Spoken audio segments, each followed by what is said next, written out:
Bonjour, je suis aujourd'hui avec Dimitri Capitaine, Bonjour. le fameux candidat de Ninja Warrior sur TF1. Dimitri, je voudrais savoir comment s'est passé ton casting et quelles sont les différentes étapes. Alors, tout d'abord, ça a commencé en fait dans une salle Ninja Warrior, donc à Blast, à Pantin. Donc les gars viennent et ils passent un casting directement là-bas. Donc en gros, tout simplement, on arrive, ils ont créé un parcours et on s'attelle, on s'y met. Et à la fin du parcours, ils me disent bon bah tiens c'est bien, t'as tout réussi, passe une légère interview. En haut ils ont tout prévu, caméra, tout ça. Et à la suite de ça, ils te demandent d'aller remplir tout un questionnaire, des fiches, tout ça sur internet. Donc ça, il faut regarder sur tf1.fr.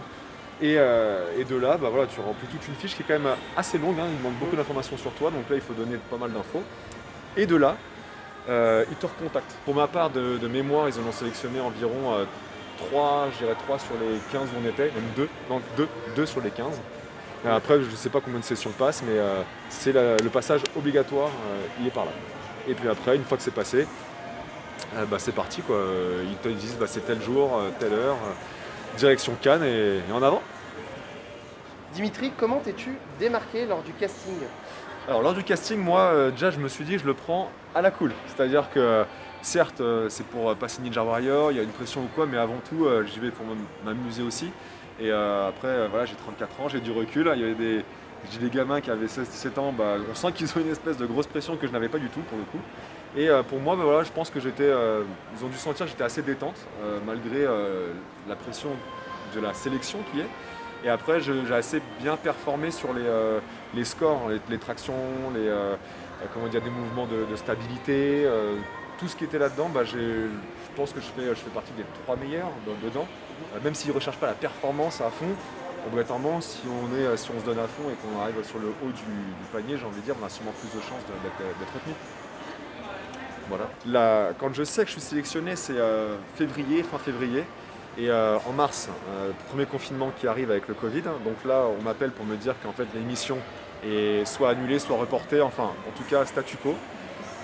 Moi ce que j'ai fait c'est que pendant le confinement, pour garder la forme, déjà je faisais un hit tous les jours en live qui a d'ailleurs été très bien suivi et je suis très content, ça a donné une très bonne dynamique et moi ça m'a permis surtout de maintenir un rythme régulier pendant tout le confinement.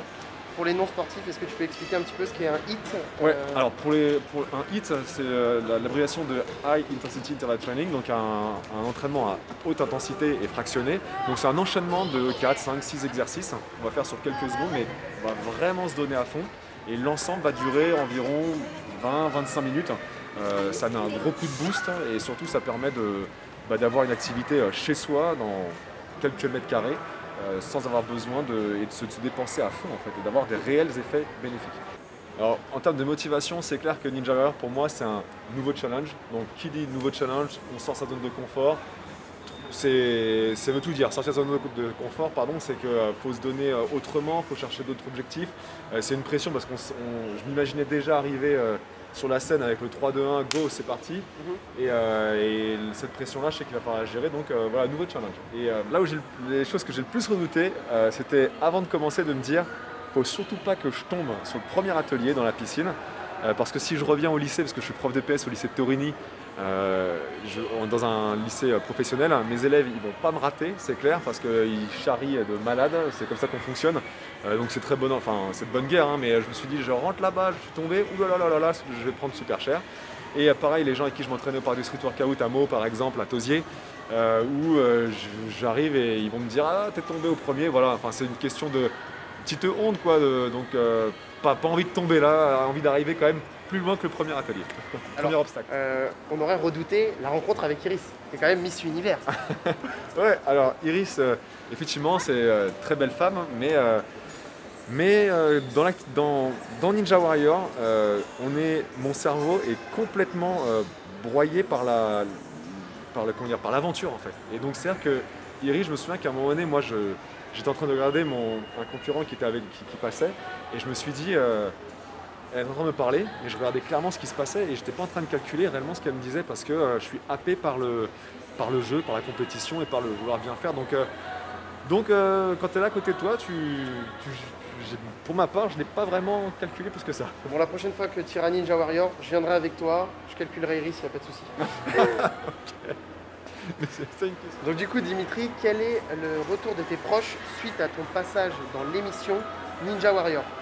Alors un retour super positif quand je reviens ici sur Meaux, parce que c'est vrai que je suis vraiment du coin, avec ma mère qui a été prof à l'ANI, mon père prof à Esbly, et puis même président du club de volley ici à Meaux. Donc ça veut dire que revenir ici et revoir tous les gens d'ici qui m'ont dit « Ah Dimitri, c'est trop cool que tu aies fait ça », je sens que ça a créé une belle énergie positive, les gens étaient contents de connaître quelqu'un qui est passé sur Ninja Warrior sans faire la star, hein, loin de là. Mais c'est vrai que c'est hyper plaisant d'avoir cette reconnaissance ici, là où j'ai grandi en fait, où j'ai passé ma scolarité au collège de Fraux, au lycée Coubertin à Meaux, même des enseignants qui m'ont envoyé, que j'ai eu, qui m'ont dit « Ah Dimitri, je t'ai revu à la télé ». Ça m'a recréé des connexions avec des amis du lycée. Donc voilà, cette expérience elle est super bonne là-dessus parce que c'est une énergie positive. Si tu devais décrire ton expérience donc, de Ninja Warrior en un seul mot, ce serait lequel? Excitant de fou. Parce que pour la petite histoire, le soir où je suis qualifié, je vais buzzer, je fais deuxième meilleur temps sur les 50 personnes qui passent. Malgré le fait que j'ai clairement hyper bien réussi mon truc, parce que mon but c'est de pouvoir buzzer, l'excitation que ça génère de passer avant, la pression qu'il faut gérer, tout ce monde qui parle, Denis Brognard qui est là, qui est en train de te parler à toi, tu peux voir, c'est marrant. Tu rentres dans ta chambre d'hôtel, il est 3 h du mat, là t'es posé, t'as les yeux, c'est des billes, ils sont grands ouverts, et impossible de dormir. J'étais une interview le lendemain à 8 h, j'ai pas dormi, j'ai dû dormir 1 h 30, tellement j'étais excité quoi. Ton cerveau il refait le parcours 15 fois dans le... Enfin 15 fois, non, 1000 fois dans la nuit, et donc super excitant. As-tu un dernier mot? Ouais, le dernier mot c'est que s'il me rappelle pour repartir sur Ninja Warrior, je le fais en m'entraînant dans la cheminée et en changeant mes paires de chaussures. Retrouvez toute notre actualité sur Facebook, Instagram, notre site web, mais aussi à la radio, Styx Radio.